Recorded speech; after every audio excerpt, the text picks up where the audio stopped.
আরবি ভাষা শিখুন, চ্যানেলটি সাবস্ক্রাইব করুন। যারা আরব দেশে আছেন ভিডিওটি তাদের জন্য।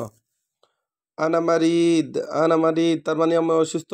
আবার আনাসুপ এর অর্থ আমি দেখি। আনাসুপ তার মানে আমি দেখি। আমরা বলি আমি দেখি, আরবিতে বলতে হবে আনাসুপ। আমরা বলি আমি দেখি, আরবিতে বলতে হবে আনাসুপ। আনা এর অর্থ আমি, আনা এর অর্থ আমি, সুপ এর অর্থ দেখো। আনাসুপ তার মানে আমি দেখি, আমি দেখি, এর আরবি আনাসুপ। আনামারিদ, আনামারিদ এর অর্থ আমি অসুস্থ। আনামারিদ তার মানে আমি অসুস্থ। আমরা বলি আমি অসুস্থ, আরবিতে বলতে হবে আনামারিদ। আনা এর অর্থ আমি, মারিদ এর অর্থ অসুস্থ। আনামারিদ তার মানে আমি অসুস্থ।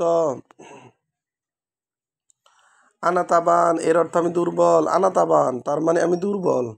আমরা বলি আমি দুর্বল, আরবিতে বলতে হবে আনাতাবান। আনা এর অর্থ আমি, তাবান এর অর্থ দুর্বল। আনাতাবান এর অর্থ আমি দুর্বল। আমি ক্ষুধার্ত, আমি ক্ষুধার্ত এর আরবি আনাজা। আনাজা তার মানে আমি ক্ষুধার্ত। আমি ক্ষুধার্ত এর আরবি আনাজা। আনাজা তার মানে আমি ক্ষুধার্ত। আমি ক্ষুধার্ত এর আরবি আনাজা।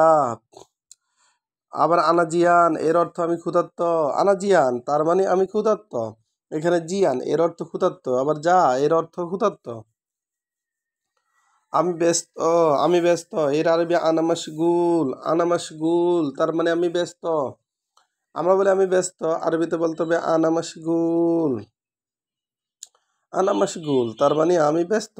আনা এর অর্থ আমি, মাশগুল এর অর্থ ব্যস্ত। আবার আনা মাফি মাশগুল এর অর্থ আমি ব্যস্ত না। আনা মাফি মাশগুল তার মানে আমি ব্যস্ত না। আমি জানি এর আরবি আনা মালুম। আমি জানি এর আরবি আনা মালুম। আনা মালুম তার মানে আমি জানি। আনা মালুম এর অর্থ আমি জানি। আনা এর অর্থ আমি, মালুম এর অর্থ জানি, আবার মালুম এর অর্থ পারি।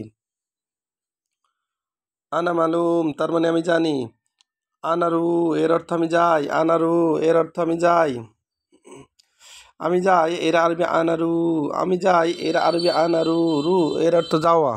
আনারু তার মানে আমি যাই, রু এখানে যাওয়া।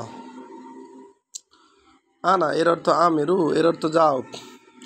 আবার দেখুন, আনাসুপ এর অর্থ আমি দেখি। আনাসুপ তার মানে আমি দেখি।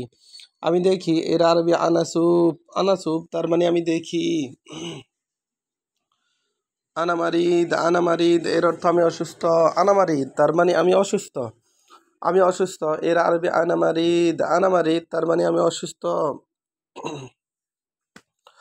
আনাতাবান, আনাতাবান এর অর্থ আমি দুর্বল। আনাতাবান তার মানে আমি দুর্বল।